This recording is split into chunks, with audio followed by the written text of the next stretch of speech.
Have you ever felt overwhelmed by all the choices in Minecraft? Well, guess what? We got you. Welcome back, fellow gamers. It is I, Amanda. If you could bring anything from a video game into the real world, what would it be? Number 10. Wall beats gate. Most of the time you think you're building a pen for your mobs that a gate makes the most sense in regards to what you should have in place to make sure that they can't escape. But this isn't actually true. In fact, having a gate, if you have a full pen, could easily lead to mobs getting out whenever you open the gate to enter it, even if you don't have a full pen, but it's just more likely in that case. Instead of doing this, a good suggestion and hack is to use a single wall in the place of a gate. This allows you to enter the pen as there is enough room for you to pass through, but still prevents mobs from getting out as they are too large to pass through the small gap on either side of the wall between it and the edges of your fence. Don't waste your time building gates, just do this and you'll never have to worry about your mobs making a break for it again. And when or if you want to let your mobs out, you can just remove that wall piece and then later just put it back up. And friends, before I move on to our next spot on this list, if you love what we do here at Top 10 Gaming, why not show us you love us by clicking that subscribe button? Seriously, it really helps us out, and that way you don't miss another video from us. Number 9. Calling all villagers. If you've ever wanted all the villagers in a village to congregate somewhere, one quick way to do this is by placing a bed down with a bell next to it and ringing the bell. This will cause all the villagers to come to the bed, allowing you to bring them all into one shared space. However, make sure that if you do this in a village, that all other beds have been removed first. Otherwise, this hack won't have the same effect and it won't work for you. This doesn't just work in the standard realm of Minecraft, but it's also a method that can be used in other worlds where you have villagers, like in the Nether if you have some villagers over there. Number 8. Don't underestimate Fortune 3. Fortune 3 tools are valued by Minecraft players, but some do not fully appreciate just how great these tools are. And not just when it comes to the look or the actual monetary or ranking value of them. No. Fortune 3 tools can also be super valuable when it comes to their practical use in game. When it comes to collecting resources, for example, Fortune 3 tools can be used to break crops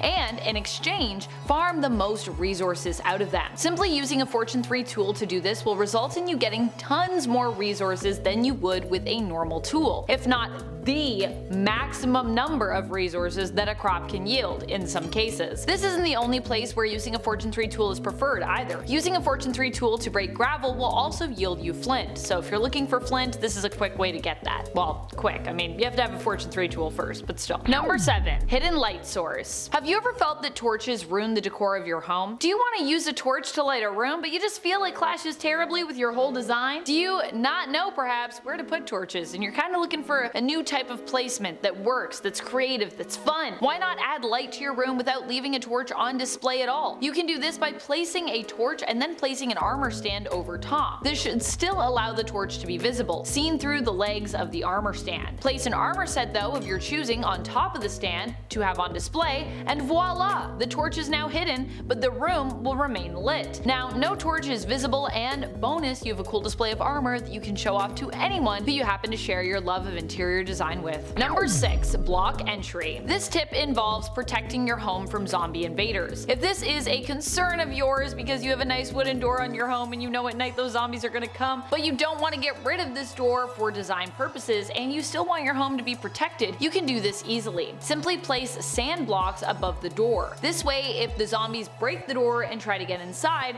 their path will instantly be blocked by the sand blocks falling down to replace where that door was. These sand blocks will make it so that the zombie's path is fully blocked and they cannot enter your home, thereby keeping its interior safe and sound. I don't know about you, but I definitely would not want zombies running amok in my place. Sounds like it would be a big mess. Number 5. The bone meal grind. Bone meal is something that is integral to advancing your development in Minecraft, and if you happen to be on a multiplayer server, this super powerful and useful resource can quickly become scarce. Bone meal can be used for things like fast growing crops, something that can simply help you progress faster in game. However, a good tip if you do happen to be on a multiplayer server and are looking to farm tons of bone meal quickly is to take a trip to the Soul Sand Valley. Once there, you can find bone blocks. Breaking these bone blocks will get you 9 bone meal per block that you break, so this is a good thing to do early on before other players beat you to it, especially on a server where you might be racing against not just the other players but time as well if you're trying to do a speed run. Just be sure to stay safe and watch out for ghasts while you're in the Soul Sand Valley, as you know,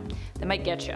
Number 4. Grow your own taiga trees. If you want wood fast, one of the best ways to to do that is by farming taiga trees. But what happens if you can't find any to farm? Or, if you simply don't want to waste time looking for them? Well, then you might need to plant and grow your own. Now, the good news is this is actually really easy to do. All you need is to get 4 spruce saplings and place them down next to one another in a tight-knit little square. If you have bone meal, as we'd hope you would, so you can do, everything faster in game, you can use that bone meal to quick grow the saplings and watch as they become a massive taiga. Not only are taigas great if you want to make your biome more beautiful, but they are also super useful for farming lots of wood very fast. So you can either use them to decorate your world, or you can use them to get lots of resources quickly, or a little bit of both. Number 3, enchanted books. If you have always wanted to collect all the enchanted books in Minecraft, but have found yourself struggling, we've got a hack for you. This tip suggests the best way to get the enchanted books might be by trading. In fact, this is just a good hack for trading in general. But rather than just trade hopelessly on repeat until you happen to get the book or the item you want, you can break the lectern of a villager, ideally a librarian in the case of enchanted books, and then replace it to reset the trade they're offering. This can be a relatively quick way to get items or books that you want, and at a price that you are content to pay too. The idea is that you just do this on repeat until you get a trade for a book that you actually want. Hopefully, in this case, one that is enchanted. Also, if you destroy a lectern by accident, the trade will not disappear as long as you've traded with this villager before. That's how you lock it in. They simply need their lectern at that point for restocking purposes. So, number 2, trap fence. I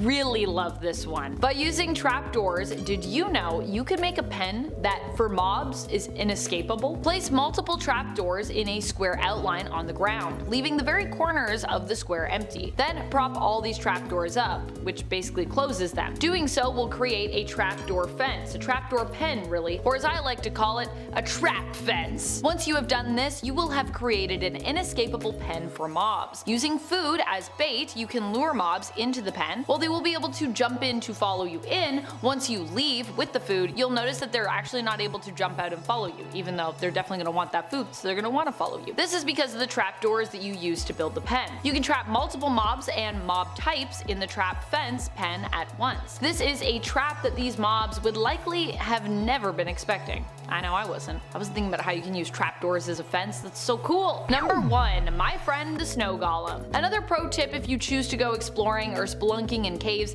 is to get yourself a snow golem. Creating and leashing a snow golem buddy to bring along on your journey has a few key uses. 1, the snow golem can help to defend you by blocking an enemy's way to you in a narrow passage and throwing snowballs at them until they're defeated. So, huzzah. Thereby saving you from taking damage or having to do the work of fighting. Snow golems are also known to leave a trail of snow wherever they go, so if you take a snow golem with you, you'll always have a pathway to lead you out of whatever trouble you've gotten into. And this can also help you from getting hopelessly lost while underground. Follow that snow all the way back out. Snow golem is basically one of the best pals a Minecraft player could ever ask for while adventuring. Well, that is all the time we have for today. Share your Minecraft tips with us in the comments below, and until next time, remember to keep on gaming on. Pew pew!